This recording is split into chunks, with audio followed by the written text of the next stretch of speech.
Boa tarde, pessoal. A nossa aula essa semana vai ser um pouco diferente. Eu escolhi aqui duas questões do Enem de Física para eu resolver, mostrar a explicação para vocês, né? A gente já se preparando assim para uma revisão. Espero que vocês entendam esse vídeo, né? Lembrando que a explicação não vai ser tão técnica como realmente um professor de física, mas eu vou tentar mostrar a resolução para vocês terem pelo menos a noção da habilidade que vocês precisam para essa questão. Então, essa questão é a questão 72 de 2012, né, o caderno azul. Diz o seguinte, que uma empresa de transportes precisa efetuar a entrega de uma encomenda o mais breve possível. Para tanto, a equipe de logística analisa o trajeto desde a empresa até o local da entrega. Ela verifica que o trajeto apresenta dois trechos de distâncias diferentes e velocidades máximas permitidas diferentes. No primeiro trecho, a velocidade máxima permitida é de 80 km por hora e a distância a ser percorrida é de 80 km. No segundo trecho, cujo comprimento vale 60 km, a velocidade máxima permitida é de 120 km por hora. Supondo que as condições de trânsito sejam favoráveis para que o veículo da empresa permitida,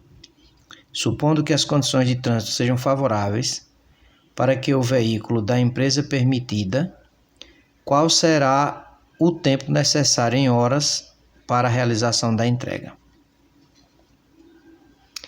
Bom, gente, então nós temos aqui que calcular um tempo total em dois trajetos, né? Então a gente precisa dividir em duas situações, que foi o que eu fiz aqui. Na primeira situação, eu calculei o tempo no trajeto 1, né? Que a gente percebe muito bem que é 1 hora. V1 é igual a ΔS1 sobre a ΔT1. Substituo os valores, né? Que a velocidade deu 80. O espaço percorrido 80, ΔT1, então, multiplicando cruzado isso aqui, ficou 80, ΔT1 igual a 80, e aí o ΔT1 é de 1 hora, ou seja, o tempo necessário para fazer esse percurso foi de 1 hora. Nesse caso, temos o trajeto 2. O trajeto 2, nós temos a velocidade de 60 km, né? A distância a PC percorrida é de 60 km e a velocidade de 120 km por hora. Então, ΔS, né? V2 é igual a ΔS2 sobre ΔT2. Então, nós temos que 120, substituir a velocidade, igual a 60 sobre ΔT2. Então, ficou 120 ΔT2 igual a 60. E ΔT2 igual a 60 dividido por 120. Isso dá 1/2, que é 0,5. Ou seja, o tempo percorrido é de 0,5 horas no segundo trajeto, ou seja, meia hora, 30 minutos, né? Então, o tempo total vai ser o gasto no primeiro trecho, mais o tempo gasto no segundo trecho. Isso vai dar 1 mais 0,5, ou seja, o total 1,5 horas. Então, no caso, a alternativa é a letra C, certo? Nessa questão. Bom, então essa questão ela envolve um movimento uniforme, né? Ela envolve coisas simples de velocidade média, né? Mas aí, como tem um bom tempo que vocês estudaram isso, eu resolvi pegar essa questão foi bem legal. Uma outra questão que eu quero resolver com vocês é essa questão número 106 do caderno azul do Enem de 2019, certo? Então, vamos ler aqui direitinho para a gente entender. Slackline é um esporte no qual o atleta deve se equilibrar e executar manobras estando sobre uma fita esticada. Para a prática do esporte, as duas extremidades da fita são fixadas de forma que ela fique a alguns centímetros do solo. Quando um atleta de massa igual a 80 kg está exatamente no meio da fita, essa se desloca verticalmente. Então, o que está acontecendo? Quando ela chega no meio da fita, então ela dá uma descida, ela se desloca verticalmente, no caso, no sentido de cima para baixo, né? E aí, no caso, ela forma um ângulo de 10 graus com a horizontal. Então, a horizontal era onde ela estava caminhando com a corda exatamente esticada, né? É horizontal. Sabendo-se, no caso, como esquematizado na figura, sabendo-se que a aceleração da gravidade é 10 metros por segundo ao quadrado, né? Ou segundo a menos 1, não tem menos 2, aliás. Isso é a mesma coisa que 10 metros por segundo ao quadrado. E que o cosseno de 10 graus é 0,98 e o seno de 10 graus é 0,17, então qual é a força que a fita exerce em cada uma das árvores por causa da presença da atleta? Né? Então, gente, veja bem, eu anotei aqui, eu fiz um esquemazinho, que é o seguinte, né? Na posição em que essa garota se encontra aqui, esse atleta se encontra aqui, nós temos duas forças atuantes. Uma atua na árvore 2, que eu chamei essa de 2, e uma atua na árvore 1. Como ela está no meio, exatamente no meio da corda, então essas forças aqui, né, essas forças, elas se equivalem, né? Porque ela está na mesma distância daqui para cá e daqui para lá. Então, o esquema que eu fiz foi isso. Nós temos uma força de tração para a árvore 2, temos outra força de tração para a árvore 1. Nós temos a força resultante, que é essa força que aponta para cima. Aqui no caso é a força que vai resultar da ação das duas forças. Né? E temos a força peso, que por conta da gravidade, a aceleração da gravidade, tem a força peso aqui. Aqui eu coloquei o ângulo de 10 graus, né? Eu coloquei aqui que a massa é 80 kg, o G é igual a 10 metros por segundo ao quadrado. Então, aí o que foi que eu fiz aqui? Ó? Eu tentei argumentar o seguinte. Nós temos a força T1 e a força T2 nas árvores 1 e 2, respectivamente. A resultante dessas forças na componente Y, né, que no caso a resultante dessas duas forças na componente Y, né, você lembra... Lá do primeiro ano, temos a soma vetorial, né? Então, você faz um paralelogramo aqui para cá, faz um paralelogramo aqui para cá. Então, essa força resultante desses dois vetores aqui vai apontar, vai ser essa daqui para cima, né? Isso lá do primeiro ano, certo?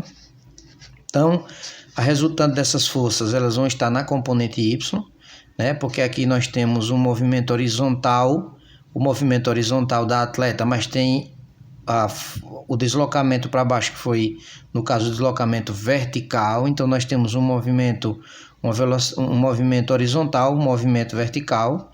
Por isso que eu tenho que ver a componente Y, que é no eixo vertical.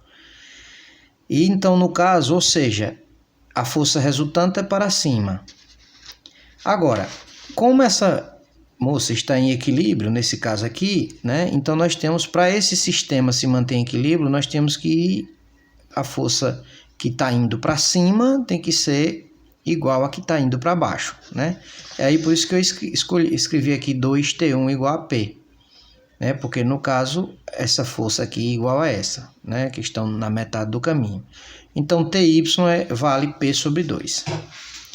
Bom, separando esse triângulozinho aqui,